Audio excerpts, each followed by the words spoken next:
Hello everyone, আজ একটা নতুন রেসিপি নিয়ে চলে এসেছি। সজনা ফুল ধুয়ে ভালো করে পরিষ্কার করে রেখেছি। বানাবো হচ্ছে সজনা ফুল বাটা। তো বাটাটা কীভাবে বানাই চলো তোমাদের সঙ্গে শেয়ার করি। এখানে দেখো 4-5টা চিংড়ি মাছ আমি ভেজে নিয়েছি। 1 চামচ ভর্তি করে কালো জিরে দিয়ে দিলাম, 2 শুকনো লঙ্কা, 2 কাঁচা লঙ্কা, 4-5 কোয়া রসুন আর অর্ধেক একটা পেঁয়াজ। সব জিনিসগুলো ভালো করে নাড়াচাড়া করে নেব। সজনে ফুলটা দিয়ে দিচ্ছি, লবণ দিয়ে দিলাম। ফুলগুলো দেখো নরম হয়ে গেছে, এবার গ্যাসটা আমি বন্ধ করে দিচ্ছি।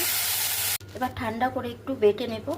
ঠান্ডা হয়ে গেছে, মিক্সিতে দিয়ে দিয়েছি, এবার বেটে নেব। এই যে সজনা ফুলটা দেখো বাটা হয়ে গেছে। কড়াইতে আমি একটু তেল দিয়ে অল্প একটু হলুদের গুঁড়ো দিয়ে দিচ্ছি, বাটাটা দিয়ে দিচ্ছি। জাস্ট একটুখানি তেলে নাড়াচাড়া করে নেব। তোমরা চাইলে এর মধ্যে একটু বাদাম ভেজেও দিতে পারো বাটার আগে, তো আমি দিলাম না। আর চিংড়ি বেশি দেবে না, চিংড়ি মাছটাই 4-5টা হলেই হবে। তো সজনে ফুলের ভর্তা আমাদের একদম রেডি। সজনে ফুলের ভর্তা তোমাদের কেমন লাগলো কমেন্ট করে অবশ্যই জানিও।